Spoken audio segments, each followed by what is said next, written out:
नमस्कार दोस्तों, जय हिंद, वंदे मातरम। अपना सक्षम पॉइंट यूट्यूब चैनल पर एक बार फिर से आप सभी का हार्दिक स्वागत है। हम पढ़ रहे थे दिशा पब्लिकेशन की बुक जिसमें फर्स्ट पेपर को लेकर प्रश्नोत्तर कर रहे थे। इसी कड़ी में हमारी अब तक 2 क्लासेस हुई है। इसमें पहली क्लास में हमने एंशिएंट इंडियन हिस्ट्री के जो टॉपिक थे, एंशिएंट इंडियन हिस्ट्री का एक टॉपिक था गुप्तकालीन कला, साहित्य और स्थापत्य, उसको पहली क्लास में कंप्लीट किया। दूसरी क्लास में हमने मुगल कालीन कला, साहित्य और स्थापत्य को कंप्लीट किया था। आज की क्लास में हम आधुनिक भारतीय इतिहास के टॉपिक का अध्ययन करेंगे। इसमें 1857 की क्रांति है। इसके अलावा राष्ट्रीय आंदोलन के कुछ महत्वपूर्ण नेताओं जिनमें वी.डी. सावरकर है, बंकिम चंद्र चटर्जी है, लाल बाल पाल, चंद्रशेखर आजाद, भगत सिंह, सुखदेव, रासबिहारी बोस और सुभाष चंद्र बोस है। इसके अलावा सामाजिक और धार्मिक पुनर्जागरण जिसमें राजा राम मोहन राय, दयानंद सरस्वती और विवेकानंद का योगदान। इसके अलावा राष्ट्रीय आंदोलन, गांधी जी और राष्ट्रीय आंदोलन और इस राष्ट्रीय आंदोलन में योगदान देने वाले प्रमुख नेता जवाहरलाल नेहरू, भीमराव अम्बेडकर, मौलाना आजाद, वल्लभ भाई पटेल, इन सभी नेताओं के बारे में हमें पढ़ना है। तो आधुनिक भारतीय इतिहास के काफ़ी टॉपिक हैं, तो इनको हम 2 क्लासों में डिवाइड करेंगे। आज की क्लास में हम 1857 की क्रांति के बारे में पढ़ेंगे और इसके अलावा राष्ट्रीय आंदोलन के जो महत्वपूर्ण नेता हैं, इनके बारे में पढ़ने वाले हैं। फिर कल की क्लास में हम सामाजिक और धार्मिक पुनर्जागरण और गांधी जी और उसके साथ जो गांधी जी के बाद जो राष्ट्रीय आंदोलन हुए थे, उनसे संबंधित प्रश्नोत्तर करेंगे। इस प्रकार से भारतीय इतिहास के सभी टॉपिक है जो 4 क्लासों में कंप्लीट हो जाएंगे। तो आज हम शुरू करते हैं सबसे पहले 1857 की क्रांति को लेकर। 1857 की क्रांति 1857 की क्रांति का जो पहला प्रश्न है कि 1857 के स्वतंत्रता संग्राम के संदर्भ में कौन सा तथ्य सही नहीं है? 4 ऑप्शन दे रखे हैं, इनमें से बताना कि 1857 के स्वतंत्रता संग्राम में से के संदर्भ में कौन सा कथन है जो सही नहीं है। सबसे पहला है कि नाना साहब ने कानपुर में विद्रोह का नेतृत्व किया। कानपुर में विद्रोह का जो नेतृत्व नाना साहब के द्वारा किया गया था।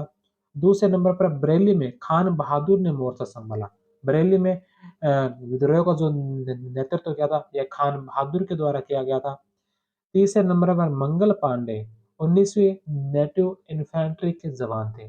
मंगल पांडे जिन्होंने जो क्रांति का बिगुल बजाया था, यह मंगल पांडे 19वीं नेटिव इन्फेंट्री नहीं बल्कि 34वीं बंगाल नेटिव इन्फेंट्री के सैनिक थे। तो 19वीं नहीं, 34वीं अब बंगाल नेटिव इन्फेंट्री के सैनिक थे। 3 नंबर ऑप्शन इसका गलत होगा। चौथा है कि मद्रास के सैनिक अंग्रेजों के प्रति वफादार रहे थे। मद्रास के जो सैनिक है, ये अंग्रेजों के प्रति वफादार रहे थे, क्रांतिकारियों के साथ नहीं मिले थे। तो इसमें 1, 2 और 4 सही है, 3 नंबर इसका गलत होगा।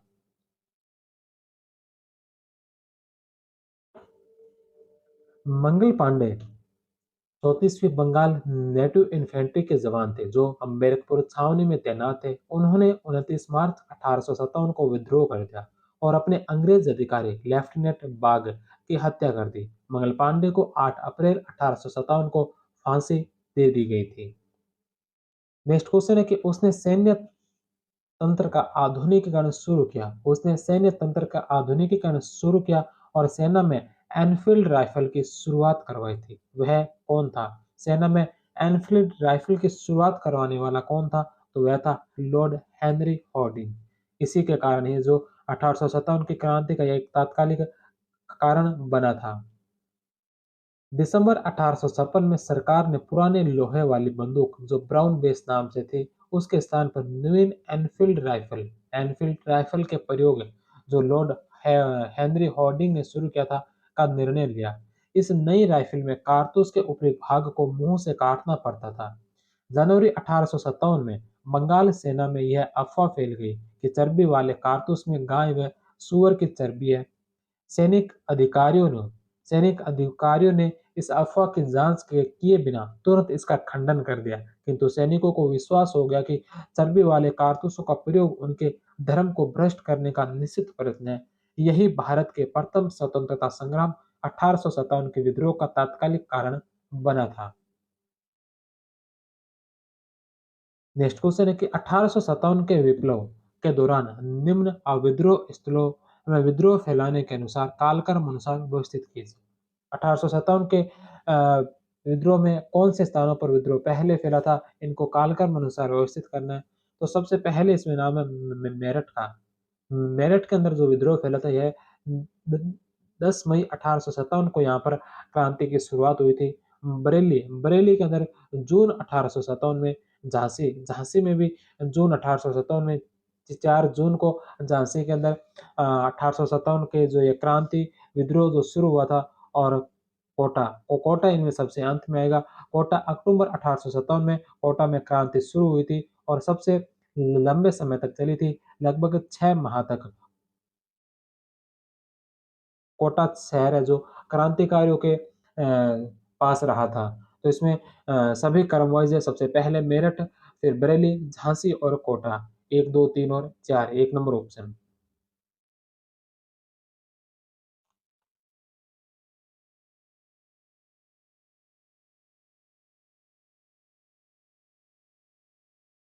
1857 का विद्रोह एक दृष्टि में विद्रोह के केंद्र दे रखे हैं, फिर वहाँ विद्रोह के समय और वहाँ पर नेतृत्व करने वाले कौन थे और किसने इस विद्रोह को दबाया था। सबसे पहले मेरठ।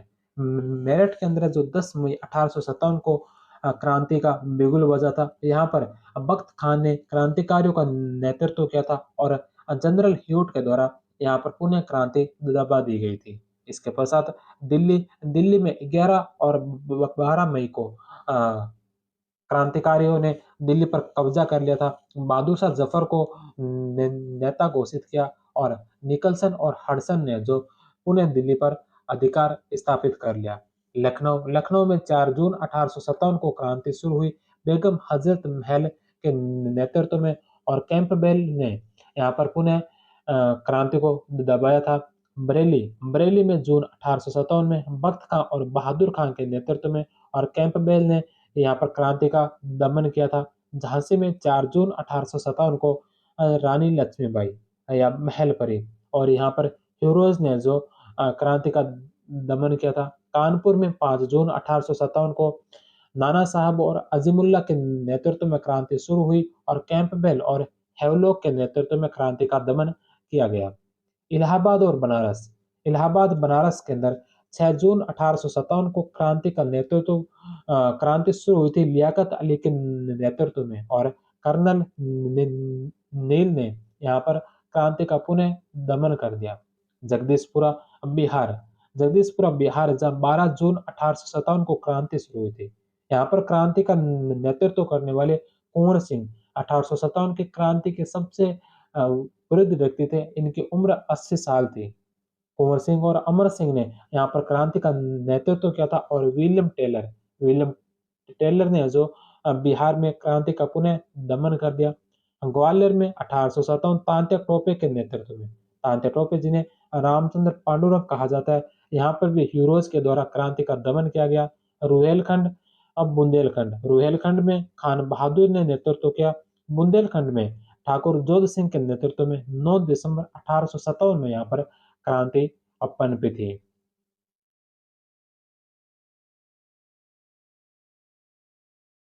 नेक्स्ट क्वेश्चन है कि किसने स्वयं को बरेली में 1857 के विद्रोह में नवाब नाजिम घोषित किया।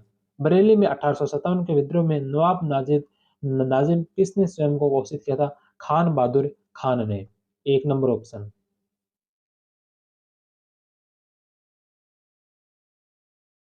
नेक्स्ट क्वेश्चन है कि अंग्रेजों के विरुद्ध रुहेलखंड में 1857 के विद्रोह का नेतृत्व किसने किया। रुहेलखंड में 1857 की क्रांति का नेतृत्व किसने किया था।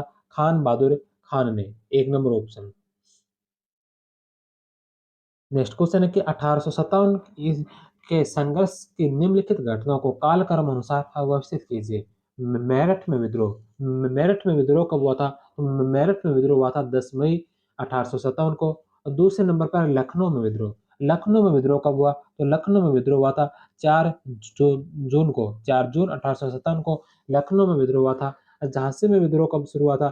झांसी में भी विद्रोह 4 जून को ही शुरू हुआ था। और नसीराबाद नसीराबाद में जो विद्रोह हुआ था यह हुआ था 28 मई को। तो इसमें सबसे पहले नंबर पर मेरठ आएगा जो 10 मई, उसके पश्चात नसीराबाद, नसीराबाद जिसमें 28 मई, और नसीराबाद के बाद लखनऊ और झांसी जहाँ पर 4 जून को है जो क्रांति शुरू हुई थी। तो इसमें 1, 4, 2 और 3 2 नंबर ऑप्शन। नेक्स्ट क्वेश्चन है कि 1857 की क्रांति के समय गवर्नर जनरल कौन था? 1857 की क्रांति के समय गवर्नर जनरल कौन था? Lord Canning, 3 number option.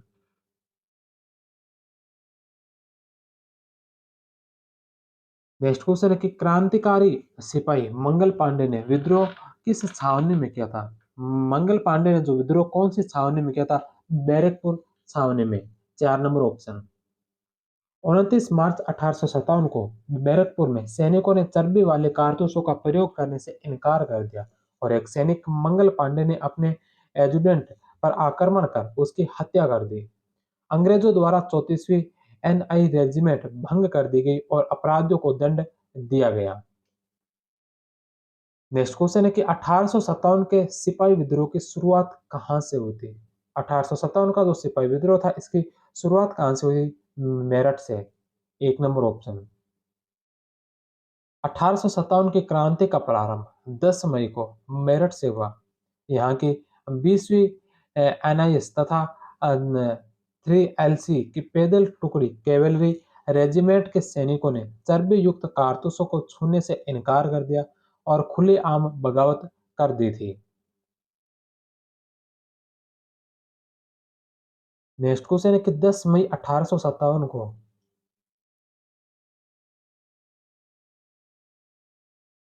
10 मई 1857 को मेरठ में कौन सा अफसर कमांडर का कमांड कर रहा था जब विद्रोह ने क्रांति का ऐलान किया? 10 मई 1857 को मेरठ में कौन सा अफसर कमांड कर रहा था जब सिपाहियों ने विद्रोह किया था? तो वह था general haute, general haute, 1 number option.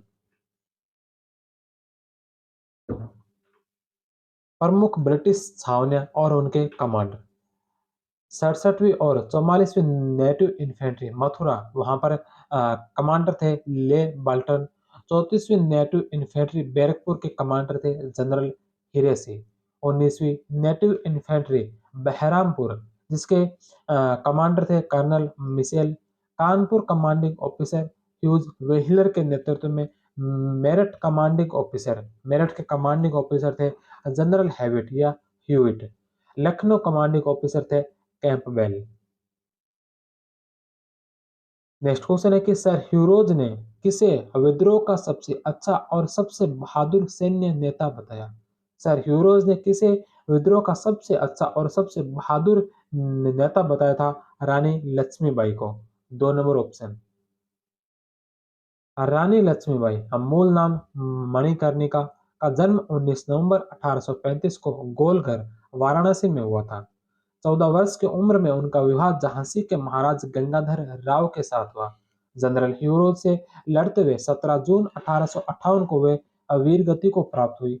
रानी की मृत्यु पर ह्यूरोज ने कहा कि भारतीय विद्रोहियों में यहाँ सोई हुई औरत में अकेली मर्द है। ग्वालियर में इनकी समाधि स्थित है। नेक्स्ट क्वेश्चन है the relief of Lucknow. The relief of Lucknow नामक चित्र 1857 के विषय में किसने बनाया? 1857 के विषय में द रिलीफ ऑफ लखनऊ चित्र किसने बनाया था? थॉमस जोन्स बार्कर ने। Painting the relief of Lucknow 1857 में भारत में तैनात एक स्वीडिश सैन्य कलाकार द्वारा बनाए गए रेखा चित्रों पर आधारित है। मूल पेंटिंग 1859 में अंग्रेजी कलाकार थॉमस जोन्स बार्कर द्वारा बनाई गई। इसमें लखनऊ की दूसरी राहत को दर्शाया गया है जहां ब्रिटिश सेना के खिलाफ भारतीय विद्रोहियों द्वारा शहर को घेर लिया गया था।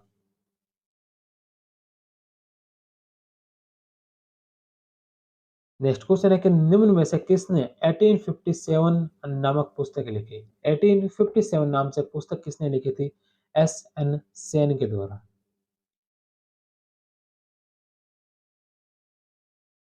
1857 के विद्रोह से संबंधित पुस्तकें। 1857 सुरेंद्र नाथ सेन। 1857 के भारतीय स्वाधीनता आंदोलन के सरकारी इतिहासकार हैं।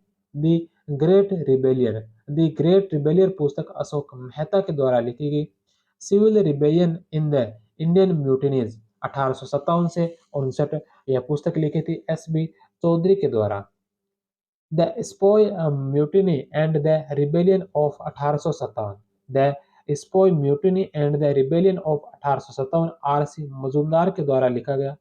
भारत सरकार द्वारा आर.सी. मजूमदार को 1857 के विद्रोह का इतिहास लिखने के लिए नियुक्त किया गया, परंतु सरकारी समिति से अनबन होने के कारण उन्होंने यह कार्य करने से इनकार कर दिया तथा अपनी पुस्तक the sepoy mutiny and the rebellion of 1857 को स्वतंत्र रूप से 1857 में प्रकाशित किया।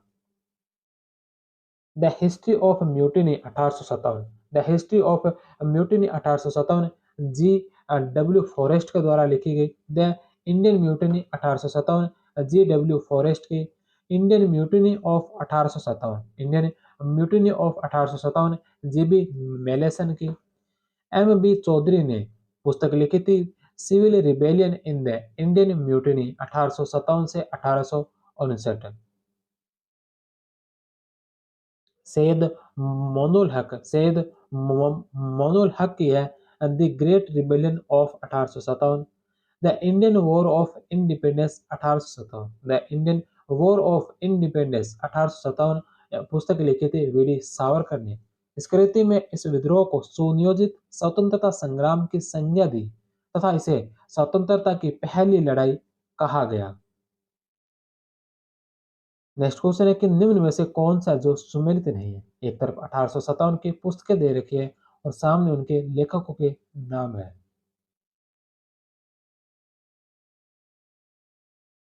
तो इनमें से कौन सा जो सुमेलित नहीं है। सबसे पहली पुस्तक है 1857। 1857 जो पुस्तक है यह पुस्तक एस एन सेन के द्वारा लिखी गई। 1857 एस एन सेन की पुस्तक है, ये सही है। दूसरा the Indian war of independence 1857। The Indian war of independence 1857 VD Savarkar की पुस्तक है। तीसरे नंबर पर Indian mutiny of 1857। Indian mutiny of 1857 GB Malleson की पुस्तक है। और चौथे नंबर पर है the sepoy mutiny of the revolt the sepoy mutiny and the revolt of 1857। The sepoy mutiny and the revolt 1857 J W Kaye's की नहीं है, बल्कि यह पुस्तक है आर सी मजूमदार की। आर सी मजूमदार ने लिखा था the sepoy mutiny and the revolt 1857। 4 number option इसका सुमेलित नहीं है। नेक्स्ट क्वेश्चन है सुमेलित कीजिए 1857 के प्रमुख क्रांतिकारी नेताओं के नाम है और उनके 1857 की क्रांति के बाद उनकी स्थिति। सबसे पहले नंबर पर है लक्ष्मीबाई। लक्ष्मीबाई है जो युद्ध स्थान में ही मारे गए थे। दूसरे नंबर पर है तांत्या टोपे। तांत्या टोपे जो गिरफ्तारी के बाद तांत्या टोपे को फांसी दे दी गई। नाना साहब है जो नेपाल की तरफ चले गए थे।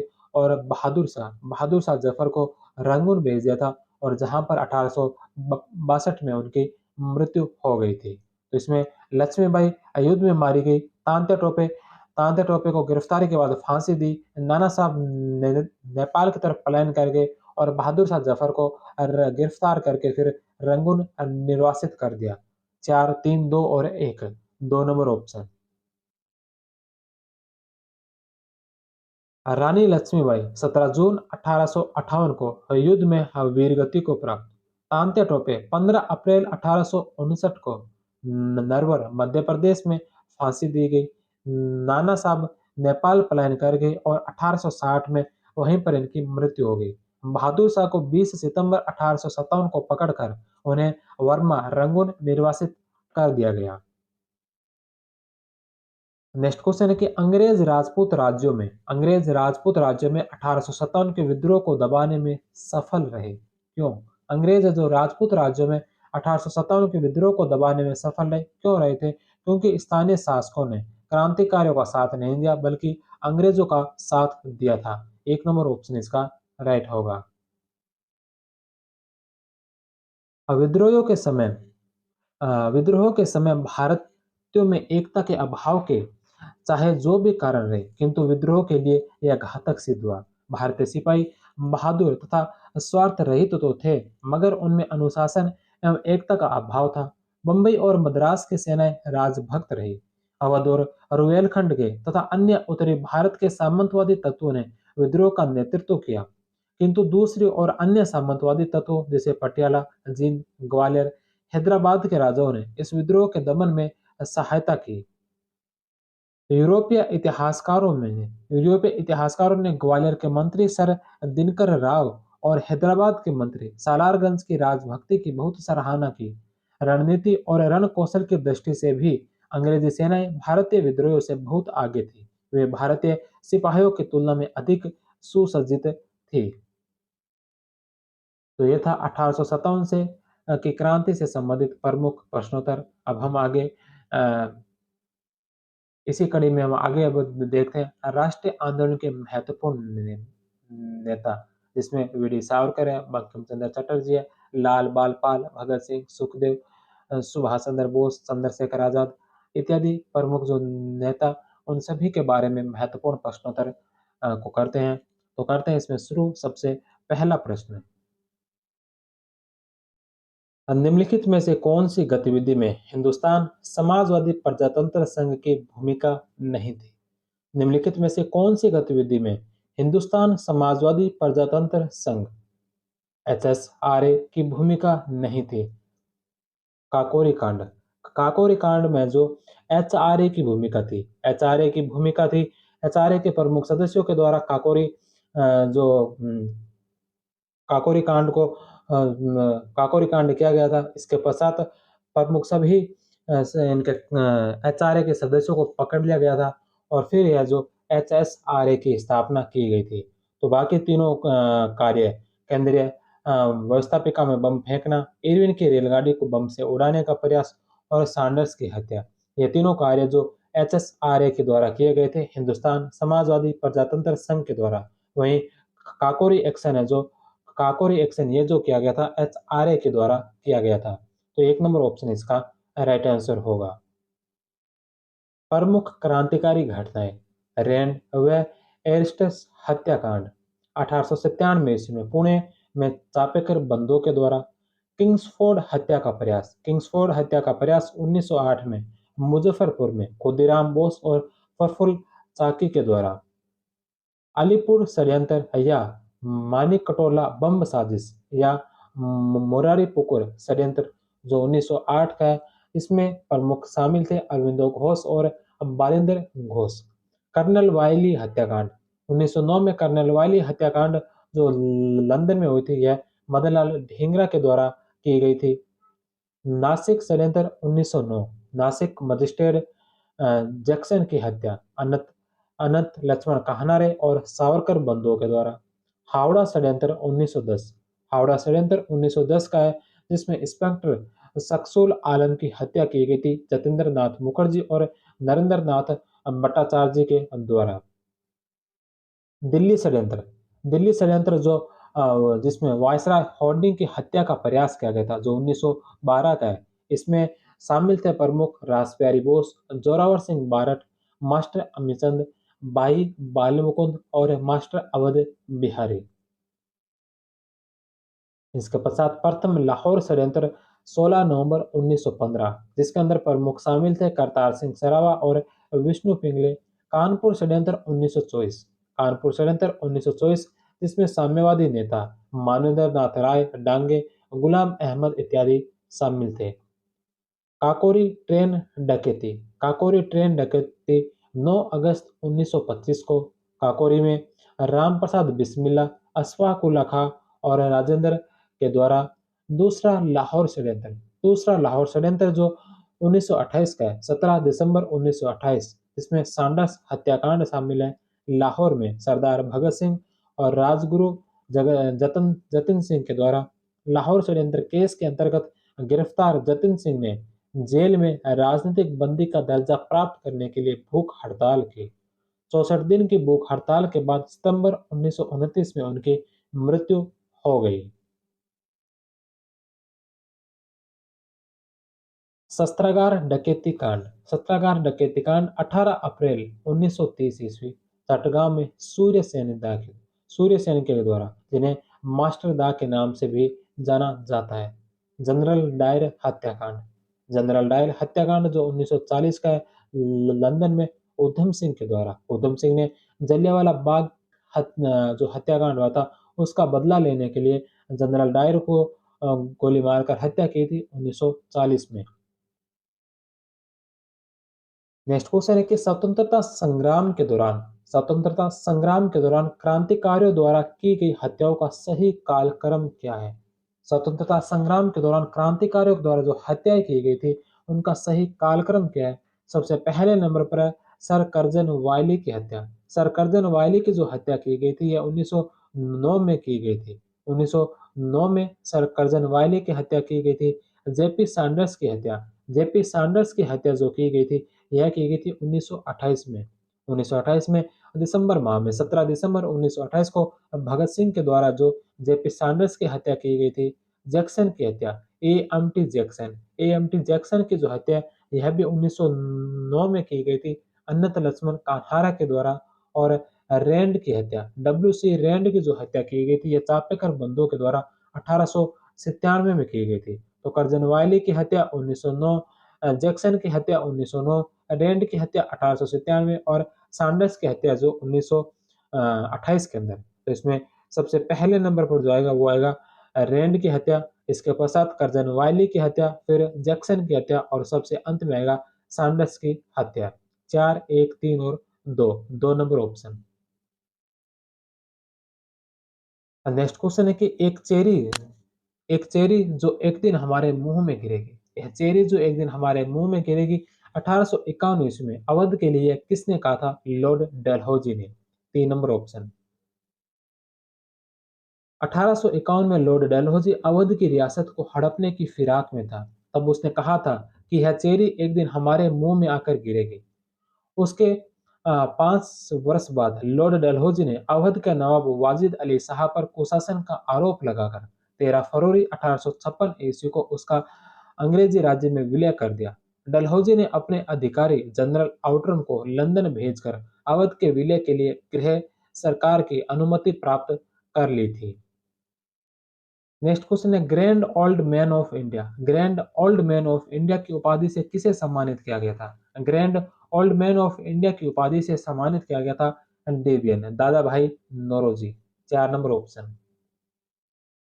दादा भाई नौरोजी को 6 दशकों तक भारतीय राष्ट्रीय आंदोलन में उनकी गतिविधियों के कारण भारत का grand old man of India कहा जाता है। वे पहले भारतीय थे जिन्हें ब्रिटिश संसद में सदस्य चुना गया। वे 3 बार भारतीय राष्ट्रीय कांग्रेस के अध्यक्ष भी रहे थे। अब हम एक-एक करके सभी अम, राष्ट्रवादी नेताओं के बारे में पढ़ते हैं। सबसे पहले हम लेंगे वी.डी. सावरकर को, विनायक दामोदर सावरकर। निम्नलिखित में से कौन सा क्रांतिकारी संगठन बंगाल से संबंधित नहीं था? कौन सा क्रांतिकारी संगठन है जो बंगाल से संबंधित नहीं था? तो इसमें अनुशीलन समिति जिसकी स्थापना सतीश चंद्र बसु के द्वारा की गई थी 1902 में। यह बंगाल से ही संबंधित है, बंगाल के अंदर की गई थी इसकी स्थापना। तीसरे नंबर पर इसमें युगांतर है। युगांतर नाम से संगठन जो बारिंदर कुमार घोष के द्वारा 1906 में ही बंगाल में स्थापित किया गया था। चौथे नंबर पर है बांधव समिति। बांधव समिति यह भी बंगाल के अंदर 1905 में अश्विनी कुमार दत्त के द्वारा शुरू की गई थी। 2 नंबर जो ऑप्शन है मित्र मेला, इसका संबंध बंगाल से नहीं बल्कि मित्र मेला नामक जो संगठन है, यह वी.डी. सावरकर के द्वारा शुरू किया गया था और यह किया गया था महाराष्ट्र के नासिक नामक स्थान से। तो मित्र मेला जो संगठन बंगाल का नहीं बल्कि महाराष्ट्र का है। 2 नंबर ऑप्शन इसका राइट होगा। विनायक दामोदर सावरकर का जन्म भागोर गांव महाराष्ट्र में 28 मई 1883 को हुआ था। इन्होंने बाल गंगाधर तिलक के प्रभाव में आकर स्वतंत्रता के लिए अपने प्राणों की आहुति दी। उन्होंने वर्ष 1899 में मित्र मेला नामक संस्था की नासिक महाराष्ट्र में स्थापना की, जो बाद में अभिनव भारत समाज 1904 में परिवर्तित हो गई। वे 1906 में लंदन में बनी फ्री इंडिया सोसाइटी के संस्थापकों में से थे। उन्होंने अपनी इंडियन वॉर ऑफ इंडिपेंडेंस नामक पुस्तक में पहली बार 1857 के विद्रोह को भारत का प्रथम स्वतंत्रता संग्राम कहा था। 1910 ईस्वी में नासिक षड्यंत्र केस के मामले में गिरफ्तार किया गया तथा अंडमान जो पोर्ट ब्लेयर में है, अंडमान में निर्वासित किया गया। वीर सावरकर को 1937 में जेल से मुक्ति मिली। सावरकर ने भारत छोड़ो आंदोलन का विरोध किया। उसे भारत छोड़ो सेना रखो आंदोलन नाम दिया। वे भारत विभाजन की स्वीकृति के कारण कांग्रेस के कट्टर विरोधी हो गए। वे भारत विभाजन की स्वीकृति के कारण कांग्रेस के कट्टर विरोधी हो गए। उन पर महात्मा गांधी की हत्या का भी आरोप था। अंडमान निकोबार द्वीप समूह के पोर्ट ब्लेयर में हवाई अड्डे का नाम वीर सावरकर हवाई अड्डा रखा गया है। नेक्स्ट क्वेश्चन है कि 1904 में क्रांतिकारियों की गुप्त संस्था अभिनव भारत का संगठन किया था। 1904 में क्रांतिकारियों की गुप्त संस्था अभिनव भारत का संगठन किसके द्वारा किया गया था? वीर सावरकर के द्वारा। 3 नंबर ऑप्शन। नेक्स्ट क्वेश्चन है कि कौन सा या कौन से कथन वीर सावरकर के बारे में सही है? इनमें से कौन से कथन है जो वीर सावरकर के बारे में सत्य कथन है? सबसे पहले नंबर पर है कि उन्होंने अभिनव भारत नामक क्रांतिकारी संगठन की स्थापना की थी। वीर सावरकर ने अभिनव भारत नाम से क्रांतिकारी संगठन की स्थापना की। सही है। भारतीय राष्ट्रवाद को प्रेरित करने के उद्देश्य से उन्होंने मैगजीनी की जीवनी लिखी थी। दूसरा ऑप्शन भी सत्य है। तीसरा कि उन्होंने भारत का स्वतंत्रता संग्राम 1857 नामक पुस्तक लिखी जो 1857 के विद्रोह का एक राष्ट्रवादी दृष्टिकोण प्रदान करती है। तो तीसरा ऑप्शन भी इसमें सही है। चौथा ऑप्शन है कि ब्रिटिश कैद से मुक्त होने के लिए वे एक चलते जहाज से कूद पड़े थे। जब उन्हें भारत लाया जा रहा था, जब वो चलते जहाज से समुद्र में कूद गए थे। चौथा ऑप्शन भी इसका सही है। तो चारों ही ऑप्शन सही होंगे। 2 नंबर ऑप्शन। वीर सावरकर के पश्चात अगले क्रांतिकारी नेता बंकिम चंद्र चटर्जी। पहला प्रश्न है कि बंकिम चंद्र चटर्जी के बारे में निम्नलिखित कथनों पर विचार कीजिए। बंकिम चंद्र चटर्जी से संबंधित 2 कथन है। इनमें से बताना है कौन सा कथन है जो सही है। पहला कि उन्होंने बंगला संस्कृति के उत्थान हेतु बंग दर्शन नामक पत्रिका का प्रकाशन किया। बंकिम चंद्र चटर्जी ने बंगला संस्कृति के उत्थान हेतु बंग दर्शन नामक पत्रिका का प्रकाशन किया। दूसरा, आनंद मठ के अतिरिक्त उन्होंने दुर्गेश नंदिनी और कपाल कुंडला उपन्यास भी लिखे। बंकिम चंद्र चटर्जी ने आनंद मठ, दुर्गेश नंदिनी और कपाल कुंडला उपन्यास लिखे थे। दूसरा ऑप्शन भी इसका सही है। तो दोनों ही ऑप्शन सही होंगे। 1 और 2 दोनों सत्य हैं। 4 नंबर ऑप्शन। बंकिम चंद्र चटर्जी 1838 से 1894 ये 19वीं शताब्दी के बंगाल के प्रकांड विद्वान तथा महान कवि और उपन्यासकार थे। इन्होंने 1865 में अपना पहला उपन्यास दुर्गेश नंदिनी लिखा। भारत माता की छवि के निर्माण का आरंभ बंकिम चंद्र ने किया था। 1874 में प्रसिद्ध देश भारत के राष्ट्रीय गीत वंदे मातरम की रचना की, जिसे बाद में आनंद मठ नामक उपन्यास में शामिल किया। स्वदेशी आंदोलन के प्रणेता से अवनींद्र नाथ टैगोर ने भारत माता की विख्यात छवि को चित्रित किया। इस पेंटिंग में भारत माता को एक सन्यासिनी के रूप में दर्शाया गया। प्रसंगत अध्यात्म है कि वंदे मातरम गीत को सबसे पहले 1896 में कांग्रेस के कलकत्ता अधिवेशन में गाया गया। बंकिम चंद्र चट्टोपाध्याय का जन्म 27 जून 1838 को बंगाल के 24 परगना के नेहाती नेहाती में कंठाला पाड़ा नामक गांव में रूढ़िवादी ब्राह्मण परिवार में हुआ था। वे जयसोर के डिप्टी कलेक्टर के पद पर नियुक्त हुए थे। 1844 में उन्हें champion order of the Indian empire बनाया गया।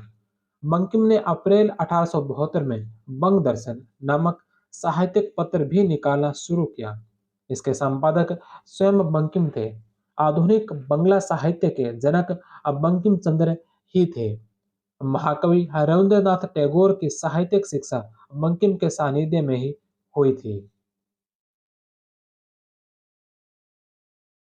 इनके प्रमुख रचनाएं आनंद मठ जो 1882 में लिखा, कपाल कुंडला 1886 में लिखा, मृणालिनी 1869 में, विश्व वृक्ष 1873 में, कृष कृष्णकांत का अवसतनामा 1878 में, रंजनी 1877, चंद्रशेखर 1877 आदि बंकिम चंद्र द्वारा लिखित उपन्यास है। राज सिंह 1881, देवी चौधरानी 1884, कमलाकांत रे दफ्तर अर्थात कमलाकांत का रोजानामचा आदि इनके अन्य उपन्यास हैं। सीताराम 1886 इनका अंतिम उपन्यास है। बंकिम चंद्र ने कृष्णचरित नाम से भी कुछ लेख लिखे। इनका देहांत 8 अप्रैल 1894 को कोलकाता में हुआ था। नेक्स्ट क्वेश्चन है कि बंकिम चंद्र चटर्जी के बारे में निम्नलिखित कथनों पर विचार कीजिए। बंकिम चंद्र चटर्जी से दो संबंधित दो कथन दे रखे हैं।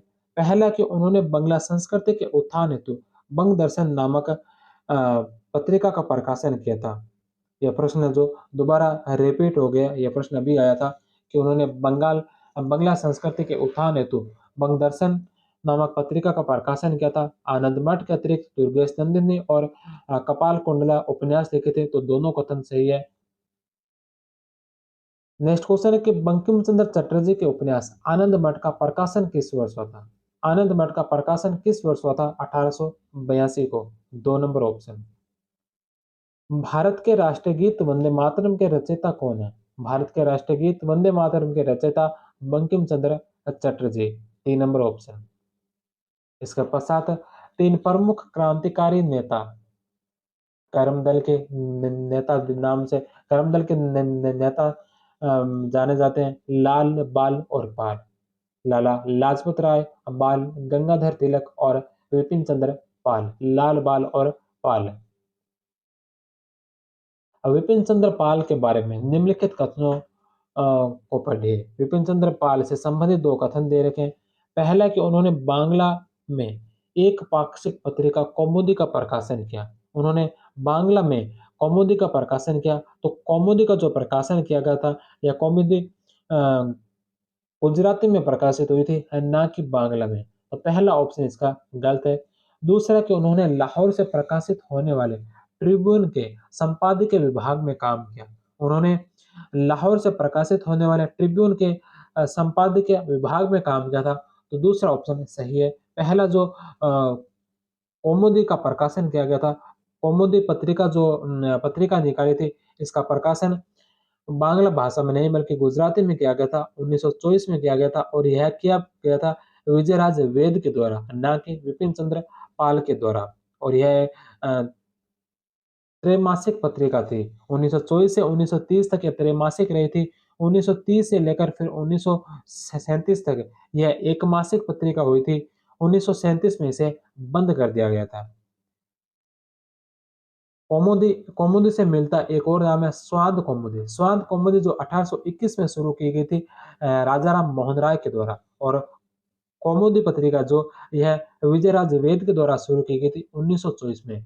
तो कौमुदी से 100 वर्ष पहले, लगभग 100 वर्ष पहले स्वाद कौमुदी शुरू की गई थी, वो राजाराम मोहन राय के द्वारा शुरू की गई थी।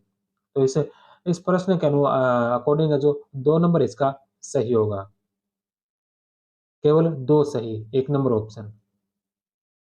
विपिन चंद्र पाल 1858 से 1932 का जन्म असम, वर्तमान असम के सिलहट में 1858 में हुआ था। विपिन चंद्र पाल बंगाल पुनर्जागरण के अग्रणी नेता थे।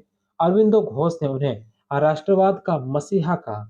अपने राजनीतिक जीवन की शुरुआत उन्होंने समाज सुधारक के रूप में, विशेषकर हिंदू समाज में व्याप्त कुरीतियों को समाप्त करने के लिए कार्य किया।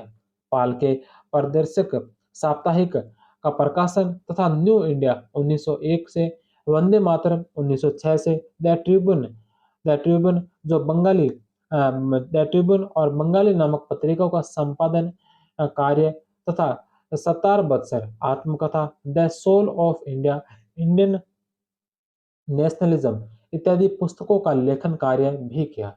Bipin Chandra Pal father of revolutionary thought in India नाम से प्रसिद्ध थे। उन्होंने आसाम के चाय बागानों में कार्यरत श्रमिकों के हितों के लिए आवाज उठाई थी।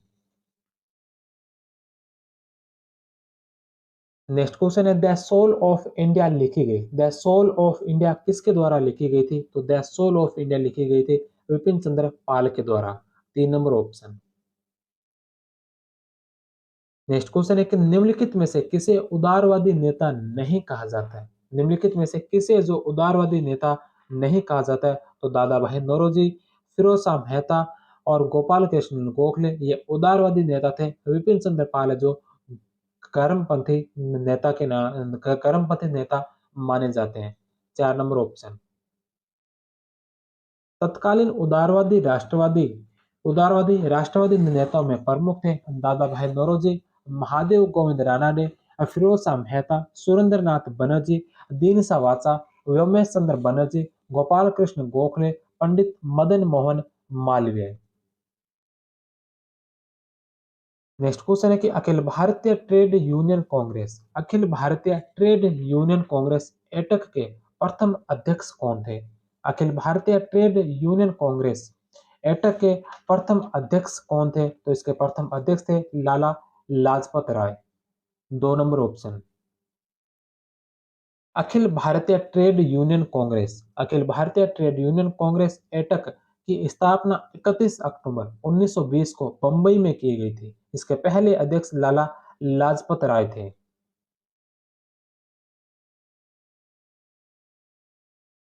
नेक्स्ट क्वेश्चन है कि निम्नलिखित में से किसने यंग इंडिया में लिखा है? निम्नलिखित में से किसने यंग इंडिया में लिखा है कि 1857 की क्रांति राजनीतिक तथा राष्ट्रीय दोनों थी? यंग इंडिया में यह किसने लिखा था कि 1857 की क्रांति राजनीतिक और राष्ट्रीय दोनों थी? तो यह लिखा था लाला लाजपत राय ने। 3 नंबर ऑप्शन। पंजाब के शेर व पंजाब केसरी नाम से मशहूर लाला लाजपत राय का जन्म पंजाब प्रांत के लुधियाना जिले में 1865 में हुआ था। स्वामी दयानंद के संपर्क में आने के कारण लाला जी आर्य समाज के प्रबल समर्थक बन गए। यहीं से इनमें उग्र राष्ट्रीयता की भावना जागृत हुई। 1888 में इलाहाबाद में हुए कांग्रेस के सम्मेलन में भाग लेकर लाला जी ने अपने राजनीतिक जीवन की शुरुआत की। 1907 में उन्होंने सरदार अजीत सिंह के साथ सरदार अजीत सिंह के साथ कॉलोनाइजेशन बिल के खिलाफ बड़ा आंदोलन चलाया। आंदोलन को कुचलने के लिए सरकार ने उन्हें पकड़कर वर्मा की मांडले जेल में बंद कर दिया। 1914 में लालाजी इंग्लैंड गए तथा वहां से कुछ दिन बाद अमेरिका चले गए। अपने अमेरिका प्रवास के दौरान लालाजी ने दो संस्थाओं इंडियन होम रूल और इंफॉर्मेशन ब्यूरो की स्थापना की। साथ ही यंग इंडिया नामक समाचार पत्र का प्रकाशन किया। लालाजी ने आर्य समाज, भारत में इंग्लैंड का ऋण, यंग इंडिया 1916, मैजिनी की जीवनी, दयानंद की जीवनी, शिवाजी की जीवनी आदि पुस्तकों की रचना की। उन्होंने पंजाबी वंदे मातरम एवं अंग्रेजी पत्र द पीपुल का संपादन भी किया था। नेक्स्ट क्वेश्चन है कि इनमें से किसने एज ऑफ कंसेंट बिल 1891 का विरोध किया था? एज ऑफ कंसेंट बिल 1891 का विरोध किसने किया था? बाल गंगाधर तिलक के द्वारा। 4 नंबर ऑप्शन। अंग्रेजों ने इसके बाद एज ऑफ कंसेंट एक्ट 1891 में लाया, जिसमें गर्ल्स के साथ सहमति से सेक्स करने की न्यूनतम उम्र 10 वर्ष से बढ़ाकर 12 वर्ष करने की व्यवस्था कर दी। लोकमान्य तिलक समेत कई क्रांतिकारियों ने इसका विरोध किया था। नेक्स्ट क्वेश्चन है कि साइमन कमीशन विरोधी प्रदर्शन के दौरान लाहौर में पुलिस लाठीचार्ज में घायल हुए नेता कौन थे?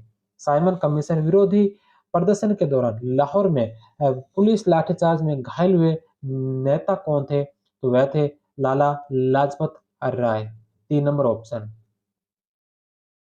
1920 ईस्वी में 1920 ईस्वी के कांग्रेस के कलकत्ता अधिवेशन में लाला लाजपत राय को अध्यक्ष बनाया गया। 1923 में स्वराज दल की स्थापना में उन्होंने सी आर दास एवं मोतीलाल नेहरू का सहयोग किया। 1925 में वे केंद्रीय विधानसभा में स्वराज दल के उपनेता निर्वाचित हुए। 17 नवंबर 1928 को साइमन कमीशन का विरोध करते समय लाठीचार्ज में गहरी चोट के कारण बाद में उनकी मृत्यु हो गई। गांधी जी ने उनकी मृत्यु पर कहा कि भारत के सौर मंडल का एक सितारा डूब गया है। 1920 में Indian trade union Congress AITUC के प्रथम अध्यक्ष के रूप में लाला जी ने यह प्रयत्न किया कि भारतीय मजदूर संगठन को अंतर्राष्ट्रीय मजदूर संघ के साथ संबंध कर दिया जाए। 1921 में लाला जी ने लोक सेवक मंडल की स्थापना की। इन्होंने 1923 में स्वतंत्र कांग्रेस दल का गठन किया। 1925 में उन्हें हिंदू महासभा के कलकत्ता अधिवेशन का अध्यक्ष बनाया गया था। लाला जी ने अपनी मृत्यु से पूर्व कहा कि मेरे शरीर पर किया गया लाठी का एक एक प्रहार ब्रिटिश सरकार के ताबूत में आखिरी कील बनकर रहेगा। नेक्स्ट क्वेश्चन है कि तिलक भारतीय राष्ट्रवाद के पिता थे। तिलक भारतीय राष्ट्रवाद के पिता थे। यह कथन किस विचारक का है? जवाहरलाल नेहरू का। एक नंबर ऑप्शन। बाल गंगाधर तिलक ऐसे प्रथम राष्ट्रवादी नेता था। बाल गंगाधर तिलक ऐसा प्रथम राष्ट्रवादी नेता थे जिन्होंने जन सामान्य से निकट का संबंध स्थापित किया। ऐसे प्रथम नेता थे जो राष्ट्रीय स्तर के नेता होने के बावजूद भी कांग्रेस के अध्यक्ष नहीं बन सके। उग्रवादी दल में तिलक सर्वश्रेष्ठ नेता थे। निस्वार्थ देश सेवा भावना के कारण ही उन्हें लोकमान्य की उपाधि मिली। सर्वप्रथम 1916 ईस्वी में लखनऊ कांग्रेस अधिवेशन में तिलक ने स्वराज की स्पष्ट मांग करते हुए कहा कि स्वराज हमारा जन्मसिद्ध अधिकार है और मैं इसे लेकर रहूंगा। इंडियन अनरेस्ट के लेखक सर वैलेंटाइन सिरोल ने अपनी पुस्तक में तिलक को भारतीय असंतोष की अभिव्यक्ति का जनक। वैलेंटाइन सिरोल ने अपनी पुस्तक में तिलक को भारतीय असंतोष की अभिव्यक्ति का जनक कहा था। अतः बाल गंगाधर तिलक ने इनके विरुद्ध में एक कानूनी दावा दायर किया था।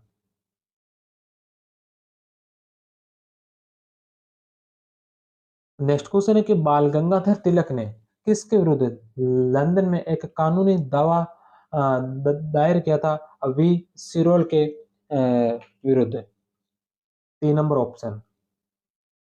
नेक्स्ट क्वेश्चन है कि स्वराज मेरा जन्मसिद्ध अधिकार है। स्वराज मेरा जन्मसिद्ध अधिकार है और मैं इसे लेकर रहूंगा। स्वराज मेरा जन्मसिद्ध अधिकार है और मैं इसे लेकर रहूंगा। ये गर्जना करने वाले कौन थे? बाल Gangadhar Tilak. 3 number option. Next question है कि तिलक का नाम किस अखबार के साथ जुड़ा हुआ था? तिलक का नाम कौन से अखबार के साथ जुड़ा हुआ था? मराठा। मराठा जो अंग्रेजी भाषा का अखबार था, नाम उसका मराठा पत्रिका था। तिलक ने अपने मित्र चिपलूणकर एवं आगरकर के सहयोग से 1881 में द मराठा एवं केसरी नामक साप्ताहिक पत्रों का संपादन किया था। इसमें जो द मराठा ये अंग्रेजी का था और केसरी जो मराठी भाषा में था। बाल गंगाधर तिलक द्वारा मराठी भाषा में केसरी, अंग्रेजी में मराठा दैनिक समाचार पत्र शुरू किया गया। लोगों में राष्ट्रवाद की भावना जागृत करने के लिए तिलक ने 1893 ईस्वी में गणपति उत्सव, 1895 में शिवाजी उत्सव की शुरुआत की।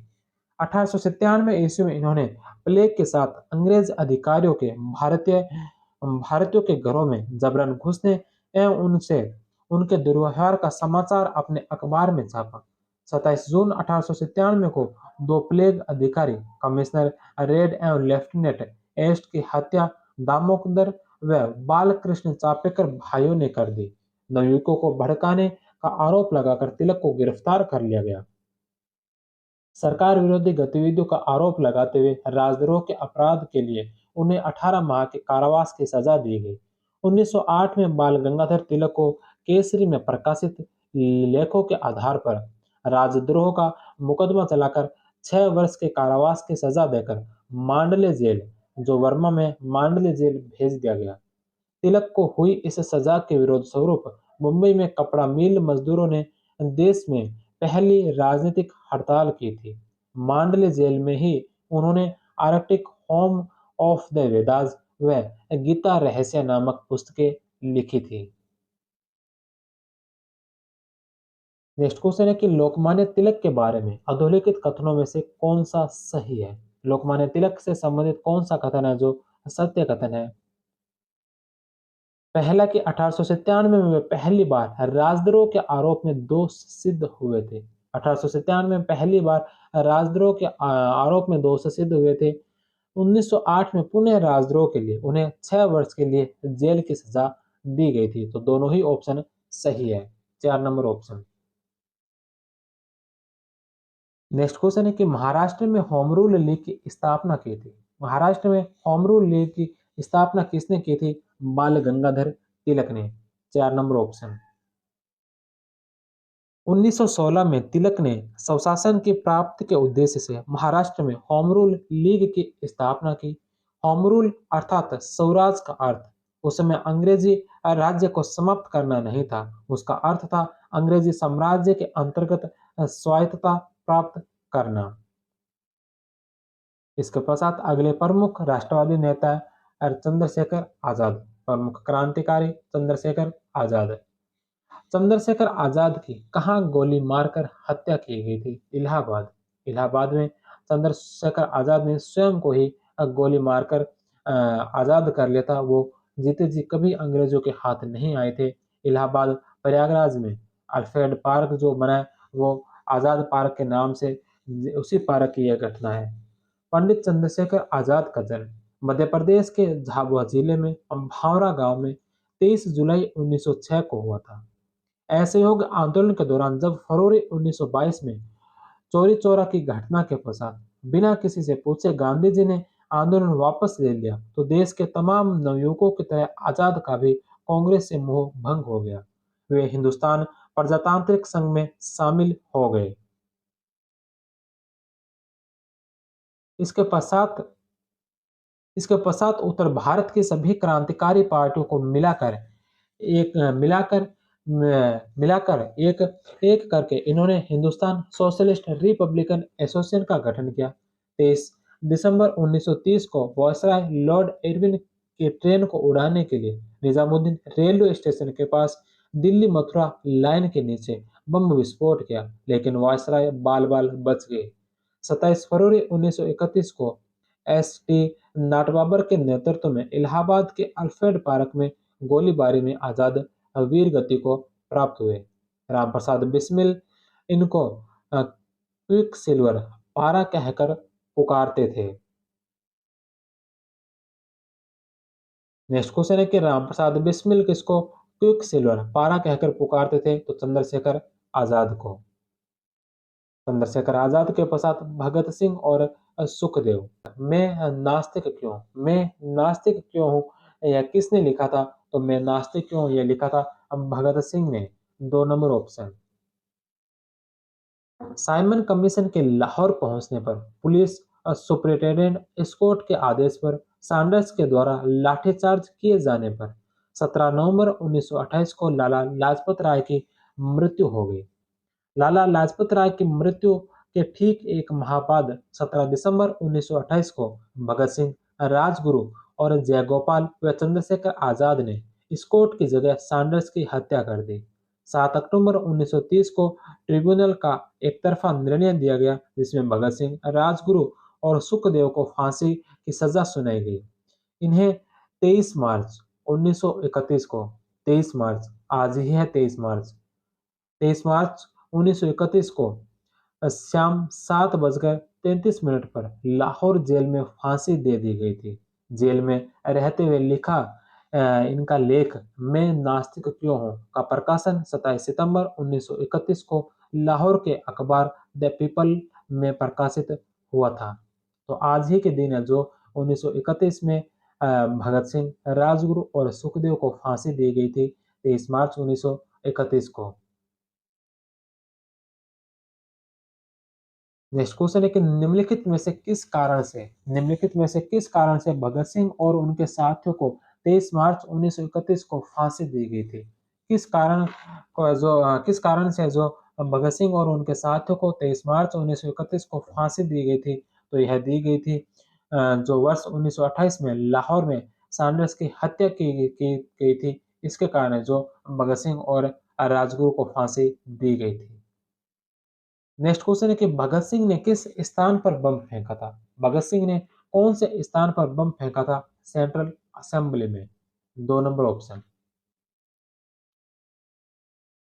8 अप्रैल 1929 को भगत सिंह और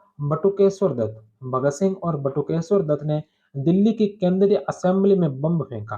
क्रांतिकारियों ने अपने पर्चे में कहा कि उनका मकसद किसी की जान लेना नहीं है बल्कि बहरों को सुनाना है।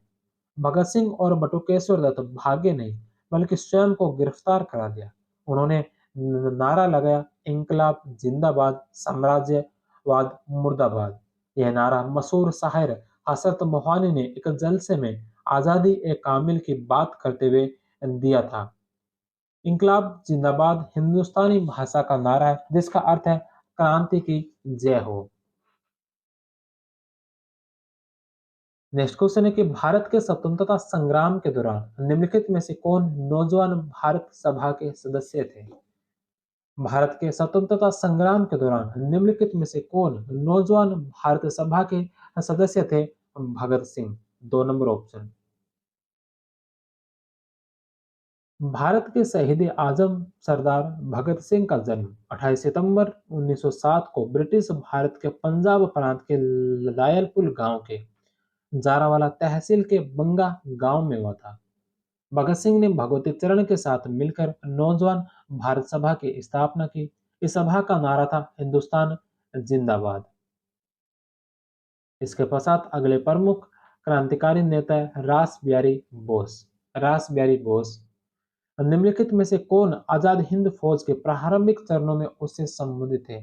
आजाद हिंद फौज की जब स्थापना की गई थी, उसके स्थापना के संस्थापक सदस्यों में कौन थे? रास बिहारी बोस। 4 number option.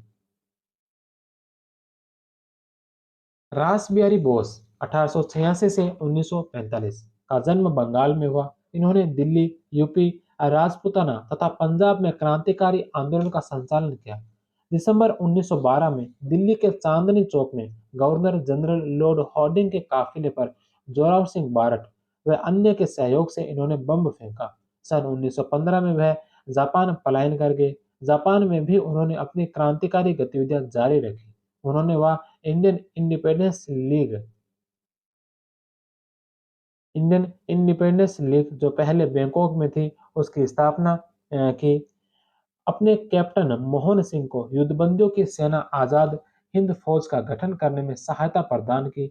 सन 1943 में सिंगापुर में इन्होंने इंडियन इंडिपेंडेंस लीग की कमान भारतीय नेता सुभाष चंद्र बोस को सौंप दी।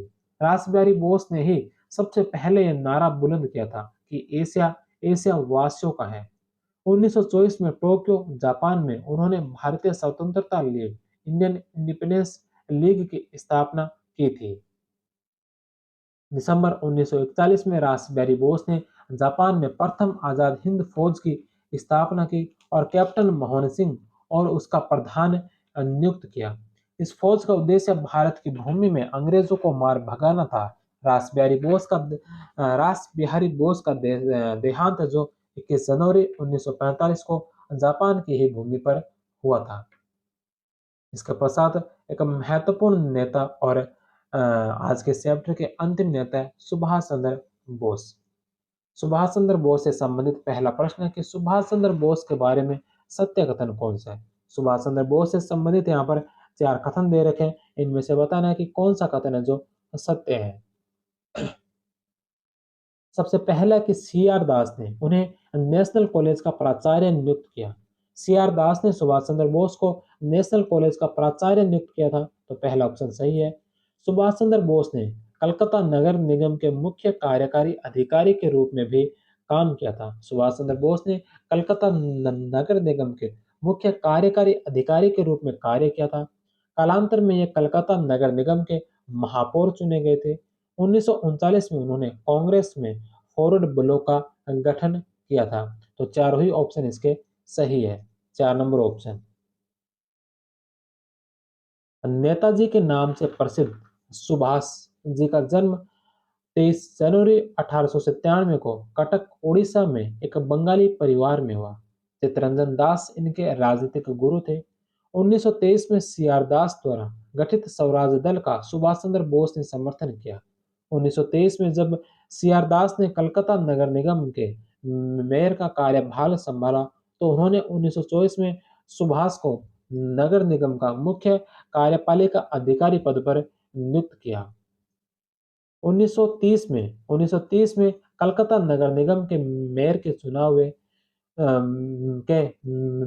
चुने गए फरवरी 1938 में हरिपुरा गुजरात अधिवेशन में गांधी जी के विरोध के कारण उन्हें अखिल भारतीय राष्ट्रीय कांग्रेस के अध्यक्ष पद से त्यागपत्र देकर 1 मई 1939 को फॉरवर्ड ब्लॉक की स्थापना की थी।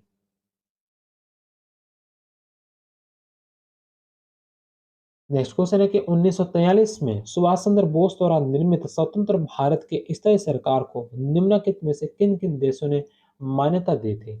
1943 में सुभाष चंद्र बोस के द्वारा स्वतंत्र भारत की अस्थायी सरकार का जो निर्माण किया गया था, इसको कौन कौन से देशों ने जो मान्यता प्रदान की थी? तो जापान ने, कोरिया ने, आयरलैंड ने और इटली ने। इन्हें चारों ही देशों ने इस स्वतंत्र भारत की अस्थायी सरकार जो सुभाष चंद्र बोस के द्वारा निर्मित की गई थी, इसे मान्यता दी थी। 3 नंबर ऑप्शन। 21 अक्टूबर 1943 को सिंगापुर स्थित कैथी हॉल में बोस ने स्वतंत्र भारत की अस्थायी सरकार की स्थापना की तथा इसका मुख्यालय रंगून में बनाया। नेताजी ने स्वयं ही इस सरकार के मुख्य प्रधानमंत्री तथा मुख्य सेनापति बने तथा अपने पद की शपथ लिखी पद की शपथ ली। मैं ईश्वर की पवित्र सौगंध खाकर कहता हूँ मैं ईश्वर की पवित्र सौगंध खाकर कहता हूँ कि मैं भारत तथा उसके 38 करोड़ वासियों की स्वतंत्रता के लिए अपने अंतिम श्वास तक युद्ध करता रहूंगा। तत्कालीन विश्व के 9 देश जिनमें Japan, Germany, Italy, Korea, Verma, Ireland, चीन, फिलीपींस और मंचूरिया, इन 9 देशों ने अस्थायी सरकार को मान्यता दी थी। 6 नवंबर 1943 को सुभाष चंद्र बोस ने अंडमान द्वीप का नाम शहीद और निकोबार का नाम स्वराज रखा था। सुभाष चंद्र बोस ने नारा दिया था कि तुम मुझे खून दो, मैं तुम्हें आजादी दूंगा का नारा देते हुए आजाद हिंद फौज को प्रेरित किया। 4 फरवरी 1944 को आजाद हिंद फौज अराकान मोर्चे पर पहुंच गई और दिल्ली चलो एवं जय हिंद का आह्वान करते हुए मातृभूमि की ओर प्रस्थान किया। नेक्स्ट क्वेश्चन है कि मैं ईश्वर की पवित्र सौगंध खाकर कहता हूँ मैं ईश्वर की पवित्र सौगंध खाकर कहता हूँ कि मैं भारत तथा उनके 38 करोड़ वासियों की स्वतंत्रता के लिए अपनी अंतिम श्वास तक युद्ध करता रहूंगा। किसका कथन था? सुभाष चंद्र बोस का। 2 नंबर ऑप्शन। नेक्स्ट क्वेश्चन है कि हिंदुस्तान रिपब्लिक एसोसिएशन के संस्थापक सदस्य कौन थे? हिंदुस्तान रिपब्लिकन रिपब्लिक एसोसिएशन के संस्थापक सदस्य कौन थे? जिसमें चंद्रशेखर आजाद थे, सचिंद्र नाथ सान्याल थे और राम प्रसाद बिस्मिल थे। चंद्रशेखर आजाद, सचिंद्र नाथ सान्याल और राम प्रसाद बिस्मिल जो हिंदुस्तान रिपब्लिकन एसोसिएशन के संस्थापक सदस्य थे। 1, 2 और 4। 1, 2 और 4। 4 नंबर ऑप्शन। देश में उचित ढंग से क्रांतिकारी आंदोलन का संचालन करने के उद्देश्य से अक्टूबर 1924 में युवा क्रांतिकारियों ने कानपुर में एक सम्मेलन बुलाया तथा हिंदुस्तान रिपब्लिकन एसोसिएशन (HRA) नामक क्रांतिकारी संगठन की स्थापना की, जिसके संस्थापक थे सतीश चंद्र सचिंद्र सान्याल जो इसके अध्यक्ष थे, राम प्रसाद बिस्मिल, जोगेश चंद्र चटर्जी तथा चंद्रशेखर आजाद। भगत सिंह ने सितंबर 1928 में क्रांतिकारी संगठन हिंदुस्तान रिपब्लिकन एसोसिएशन हिंदुस्तान प्रजातांत्रिक संघ का नाम बदलकर नई दिल्ली के फिरोजा कोटला मैदान में Hindustan socialist Republican association Hindustan Samajwadi प्रजातंत्र संघ (HSRA) कर दिया, जिसका अर्थ था क्रांति के उद्देश्य समाजवादी समाज की स्पष्ट घोषणा। नेक्स्ट क्वेश्चन है कि निम्नलिखित में से कांग्रेस के किस अधिवेशन की अध्यक्षता सुभाष चंद्र बोस ने की थी? निम्नलिखित में से कांग्रेस के कौन से अधिवेशन की अध्यक्षता जो सुभाष चंद्र बोस के द्वारा की गई थी? तो हरिपुरा अधिवेशन। हरिपुरा अधिवेशन जो 1938 में होता। इसके अलावा 1939 के त्रिपुरी अधिवेशन में भी सुभाष चंद्र बोस अध्यक्ष चुने गए थे, लेकिन बाद में विवाद होने के कारण उन्होंने इस्तीफा दे दिया था। तो हरिपुरा अधिवेशन जो 1938 का था, इसमें सुभाष चंद्र बोस के द्वारा अध्यक्षता की गई थी। सुभाष चंद्र बोस को 2 बार भारतीय राष्ट्रीय कांग्रेस के अध्यक्ष निर्वाचित हुए।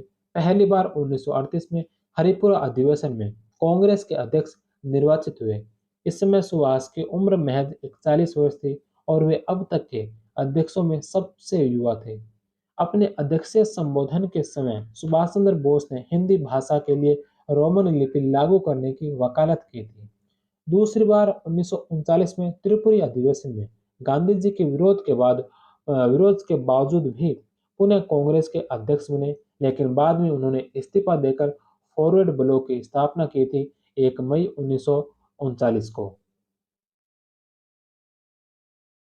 नेक्स्ट क्वेश्चन है कि सुभाष चंद्र बोस भारतीय राष्ट्रीय कांग्रेस के अध्यक्ष कितनी बार बने थे? सुभाष चंद्र बोस भारतीय राष्ट्रीय कांग्रेस के अध्यक्ष कितनी बार बने थे? 2 बार, 1938 और 1939, हरिपुरा और त्रिपुरी अधिवेशन में।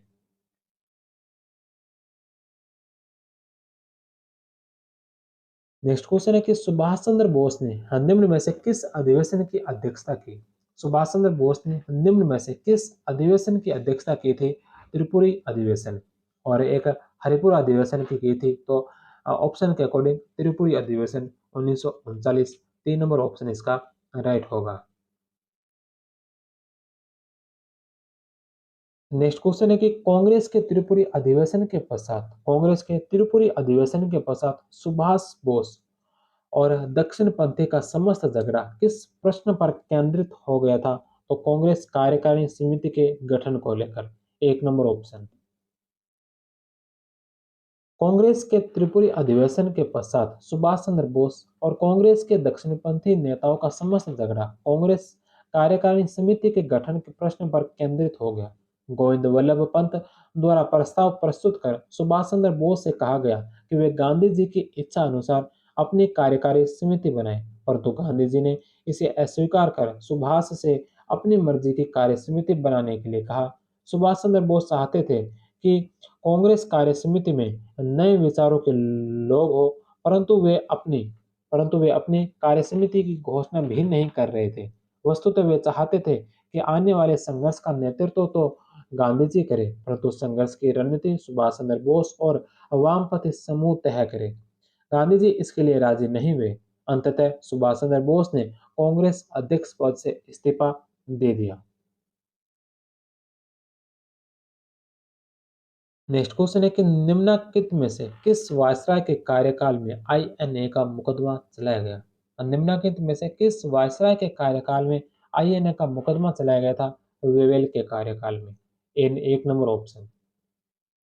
आईएनए आजाद हिंद फौज अभियोग अंग्रेजों लॉर्ड वेवेल 1944 से 47 तक रहे थे। अंग्रेजों ने आईएनए के सेनापतियों शाहनवाज खां, पी के सहगल, गुरु बख्श सिंह ढिल्लों पर दिल्ली के लाल किले में अभियोग चलाया, जिसके विरोध में जनता ने तीव्र प्रदर्शन किया। देश के प्रमुख वकीलों जिसमें भूलाभाई देसाई, तेज बहादुर सप्रू, जवाहरलाल नेहरू आदि ने इन अभिव्यक्तियों के बचाव पक्ष में वकालत की। लॉर्ड वेवेल ने जनता की मनोभावना को देखते हुए इन्हें 1 जनवरी 1946 को बरी कर दिया गया। तो ये थे प्रमुख राष्ट्रवादी नेता। और इसके अलावा आज की क्लास में हमने पढ़ा 1857 की क्रांति के बारे में। अब इसके पश्चात 2 टॉपिक और बचे हैं आधुनिक भारतीय इतिहास के, जिसमें एक है सामाजिक धार्मिक पुनर्जागरण, जिसमें 3 प्रमुख समाज सुधारक राजा राम मोहन राय, दयानंद सरस्वती और विवेकानंद के बारे में पढ़ेंगे। और इसके अलावा जो महात्मा गांधी और राष्ट्रीय आंदोलन, जिसमें महात्मा गांधी राष्ट्रीय आंदोलन और साथ ही जवाहरलाल नेहरू, भीमराव अंबेडकर, वल्लभ भाई पटेल, मौलाना आजाद के बारे में पढ़ेंगे। इन सभी के टॉपिकों को हम कल की क्लास में कवर करेंगे। आज की क्लास को यहीं पर समाप्त करते हैं। मिलते हैं हम कल पुनः एक नई क्लास में। तब तक आप सभी का बहुत बहुत धन्यवाद। जय हिंद, वंदे मातरम।